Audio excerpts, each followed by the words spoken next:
जब मस्जिद फाड़कर बाहर आया 530 साल पुराना मंदिर। इस घटना के पीछे का रहस्य जानकर आपके पैरों तले भी जमीन खिसक जाएगी। जिसकी शुरुआत करने से पहले महादेव के सभी सच्चे भक्त कमेंट बॉक्स में हर हर महादेव जरूर लिखिएगा। साथ ही हमारे चैनल को सब्सक्राइब करके बेल आइकन को भी प्रेस जरूर कर लीजिएगा। ये एक सच्ची घटना है उत्तर प्रदेश मेरठ जिले के एक छोटे से गांव चंदोरा गांव की। इस गांव में 50% मुस्लिम थे और 50% लोग हिंदू थे और ये दोनों धर्मों के लोग बड़े भाईचारे के साथ रहा करते थे। परंतु गौर करने वाली बात तो ये थी कि इस गांव में मुसलमानों के लिए मस्जिद तो थी परंतु हिंदुओं के लिए कोई मंदिर नहीं था। उन्हें पूजा करने के लिए तकरीबन 5 किलोमीटर दूर दूसरे गांव जाना पड़ता था। इसके पीछे क्या कारण था ये गांव के कुछ ही लोग जानते थे। परंतु एक दिन राहुल नाम के 18 वर्षीय लड़के ने अपने दादाजी से ये सवाल पूछा कि हमारे गांव में मस्जिद है परंतु मंदिर क्यों नहीं। राहुल के दादाजी उसे धर्म से जोड़ना चाहते थे और धर्म की रक्षा करने के लिए प्रेरणा देना चाहते थे। वे सब सच जानते थे, इसलिए उन्होंने राहुल को बताया कि सन 1658 में औरंगजेब भारत आया था और वो हिंदू संस्कृति का सबसे बड़ा दुश्मन था। उसने भारत के कई प्रसिद्ध मंदिर तोड़वा दिए। उस समय एक प्रसिद्ध शिव मंदिर हमारे चंदोरा गांव में भी था। उसे पातालेश्वर महादेव मंदिर के नाम से जाना जाता था और दूर दूर से लोग यहां दर्शन करने आते थे क्योंकि उनकी मनोकामना बाबा कुछ ही दिनों में पूर्ण कर देते थे। परंतु उस समय औरंगजेब अलग अलग क्षेत्रों में जाकर प्रसिद्ध हिंदू मंदिरों को निशाना बना रहा था और उसकी नज़र हमारे इस चंदोरा गांव पर भी पड़ गई। उसने हमारे शिव मंदिर के आसपास का इलाका ध्वस्त करके उसी मंदिर के ऊपर मस्जिद का निर्माण करा दिया जो आज भी हमारे गांव में मौजूद है। और ये सच जानकर राहुल के होश उड़ गए क्योंकि उसे समझ में आ चुका था कि वो अपने ही हक से वंचित था। दरअसल जो मस्जिद गांव में थी उसके अंदर एक हिंदू मंदिर था, परंतु इस बात को साबित करना इतना आसान नहीं था क्योंकि हिंदुओं को मस्जिद में प्रवेश करना वंचित था।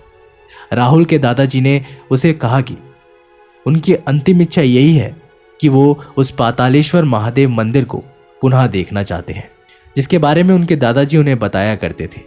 अब राहुल का खून खौल उठा था और किसी भी तरह से वो अपना हक पुनः प्राप्त करना चाहता था। अपने दादाजी की आखिरी इच्छा पूर्ण करना चाहता था। उसने उत्तर प्रदेश के मुख्यमंत्री को एक चिट्ठी भी लिखी, परंतु कुछ दिनों तक इंतजार करने के बाद भी उसका कोई जवाब नहीं आया। तो उसने खुद के दम पर अपना हक लेने की योजना बनाई। उसने गांव के कुछ हिंदू लड़कों को इकट्ठा किया और गांव में एक सभा बुलाई गई जिसमें राहुल ने यह दावा किया कि आपकी मस्जिद के अंदर हमारा हिंदू मंदिर है, आप हमें हमारा हक दे दीजिए, हमारी आपसे कोई दुश्मनी नहीं है। परंतु दूसरे पक्ष के लोग इस बात को मानने से इनकार कर दिया, जिसके बाद गांव का आपसी भाईचारा दुश्मनी में बदल गया। हिंदू और मुस्लिम आपस में बैर करने लगे। जब काफी प्रयासों के बाद भी राहुल को न्याय नहीं मिला तो वो अपने कुछ दोस्तों के साथ मिलकर मस्जिद को तोड़ने निकल गया, परंतु उसके दादाजी ने उसे रोक लिया। उनका कहना था कि अगर तुम भी हथियार उठा लोगे तो तुम में और उन आतंकवादियों में फर्क क्या रह जाएगा।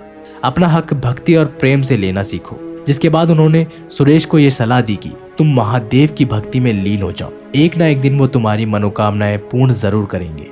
और जब गांव के पीपल के पेड़ के नीचे राहुल महादेव का ध्यान कर रहा था तभी कुछ गैर हिंदुओं ने उसका अपहरण कर लिया और उन कट्टरपंथी लोगों ने राहुल के हाथ पांव मुंह बांध दिए, उसे मस्जिद के अंदर छुपा दिया। उनका ऐसा मानना था कोई भी हिंदू मस्जिद के अंदर प्रवेश नहीं करेगा और किसी को भी राहुल का पता नहीं लग पाएगा। जब 2-3 दिन हो गए तो राहुल किसी को नहीं मिला तो उसके परिजनों को बहुत चिंता सताने लगी। उन्होंने इधर उधर राहुल को बहुत ढूंढा परंतु उसका कुछ पता नहीं लग पाया। परंतु कहते हैं ना, भक्ति में बड़ी शक्ति होती है। मस्जिद के अंदर बंद होकर भी राहुल केवल महादेव के मंत्रों का जाप कर रहा था और जब वे राहुल को जान से मारने ही वाले थे तो उस स्थान पर एक बहुत बड़ा चमत्कार हुआ। उस दिन चंदोरा गांव में पहली बार इतना बड़ा भूकंप आया।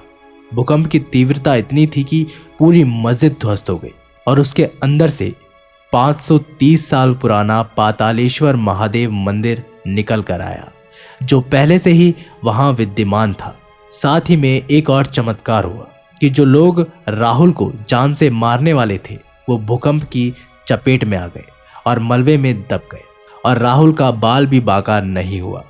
जिसके बाद वहां के हिंदुओं ने राहुल को सुरक्षित तरीके से बाहर निकाल लिया और पुलिस के माध्यम से इसके पीछे के अपराधियों को सजा सुनाई गई। परंतु राहुल की भक्ति के बल से उसके दादाजी की अंतिम इच्छा पूरी हो गई। परंतु वहां पर मस्जिद फाड़कर 530 साल पुराना पातालेश्वर महादेव मंदिर जो आ गया था, जिसके बाद उस मंदिर का बहुत अच्छी तरह से जीर्णोद्धार किया गया, खुद सजाया गया और रोजाना हिंदू उसके अंदर पूजा करने लगे। तो दोस्तों, इस घटना को लेकर आपका क्या कहना है हमें कमेंट बॉक्स में जरूर बताइएगा। अगर वीडियो पसंद आए तो लाइक, शेयर और चैनल को सब्सक्राइब करके बेल आइकन को प्रेस करना मत भूलिएगा। तब तक के लिए नमस्कार, टेक केयर।